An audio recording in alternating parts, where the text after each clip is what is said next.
Binoculars, welcome to Viva Barca, welcome to the home of everything Barcelona, and welcome to the home of every Barcelona lover. Guys, welcome to this special episode. I will call it special because we are going to be discussing on something very interesting about Xavi, something more deep. And of course, I want us to focus on why Xavi needs more than destiny to restore this our Barca to glory. We know our team is really in shambles at the moment, and we need a tactician, which of course we all know and we all pray Xavi should be that kind of person that can elevate this Barcelona team to glory again, like what Pep Guardiola did. So I want us to discuss on why Xavi needs more than destiny to restore this team to the way it was before. That is what we are going to be focusing on in this episode. Hope you enjoy it. So coolers, as we get ready to discuss that, make sure to subscribe to this channel. If you have not subscribed, if you are just coming across this channel for the very first time, make sure to do so. Turn on the post bell notification so you always stay notified whenever I post a new video. Give this video a like and make sure to watch this video right up to the very end. Xavi won all there is to win as a Barcelona legend, and he's long been viewed as the club's next great managerial mind.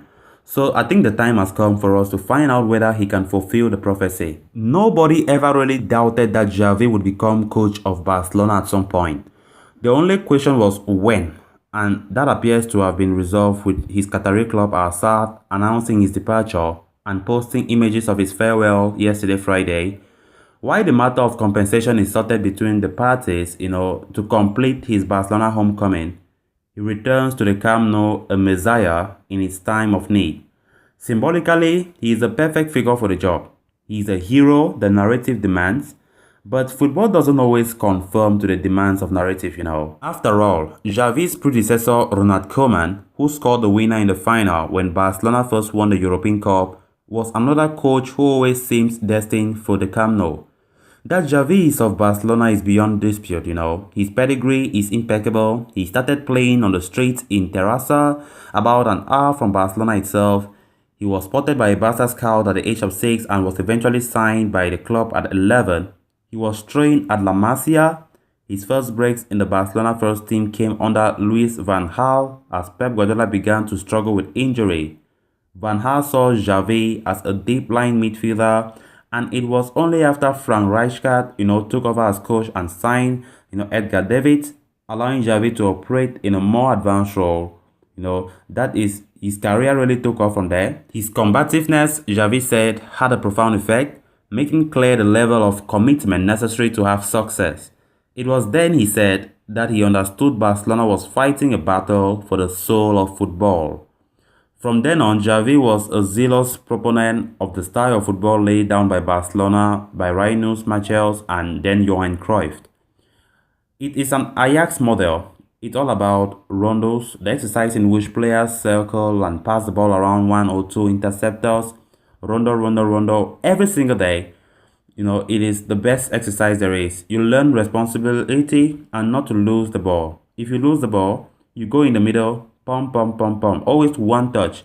If you go in the middle, it's humiliating. The others applaud and laugh you. That can make Xavi at times sound a little self-righteous, And there were times when he has seemed almost bothered that other teams have played defensively in an effort to stop Barcelona. But it also meant that when Barca was at its peak under Guardiola in the 2010-2011, he appreciated not just the success, but the way success came. I like the fact that talent, technical ability is valued above physical condition now. I'm glad that the priority, if it wasn't, there wouldn't be the same spectacle. Football is played to win, but our satisfaction is double. Other teams win and they are happy, but it's not the same. The identity is lacking. The result is an imposter in football. You can do things really well. Last year, we were better than Inter when Barcelona lost in the Champions League semi-finals despite having 81% possession in the second leg, but we didn't win. There is something greater than the result, more lasting. Joan Laporta, who returned as president in March, always wanted to appoint Xavi. For him, the appointment has the same logic as appointing Guardiola in 2008, returning the club to its roots. But there is a crucial difference, Guardiola was taking over a side that had won the Champions League 2 years earlier. Even if it had lost its way, and even if he went on to win the Champions League with 7 La Masia graduates on the side, the financial crisis of the early part of the decade had passed. Xavi takes over with the crisis in full swing. There is youthful promise, old stars, his former teammates Alba, Busquets, Piqué still lingering, and the likes of Memphis Depay and Frankie de Jong who have potential but not yet exploded. But this is the weakest Barcelona squad in the living memory. Let's be honest, this is the weakest side of our team. And then there is Xavi himself. He has won the domestic league and the cup with Assad, which is currently on 36-game unbeaten run. But Qatar is not Spain. The Qatar Stars League is not La Liga, or the Champions League or whatever. He was a great player in the Guardiola side, just as Guardiola had been a great player for Cruyff.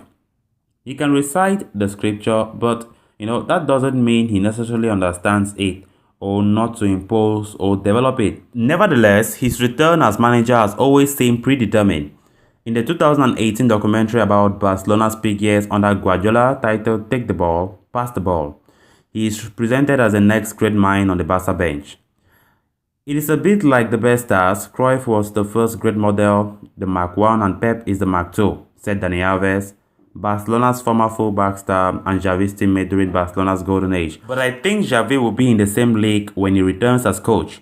When he comes back, he will be Mark III. Added Jordi Cruyff, Johan Cruyff's son and currently the Barcelona advisor, he said, "In my father's mind, Xavi was always El Listo de clase in Spanish, which means the intelligent one of the class, the clever guy. The only problem will be that when already now everybody is pumping this up, when the pressure is too high, but if he follows his way, little by little, calm, like Pep did, then you are ready for it." And I hope Xavi one day will do that.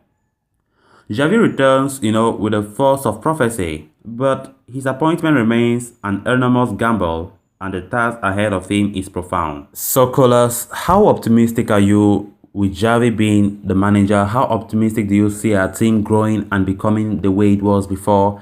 Make sure you leave your thoughts down below in the comment section. I will appreciate that. So with that, we come to an end of this episode. Thanks a lot for watching. Hope you did enjoy the video and also hope you did subscribe. If you haven't, make sure to do so you always stay in touch with the latest on FC Barcelona here on this channel, Viva Barca. Until next time, bye bye.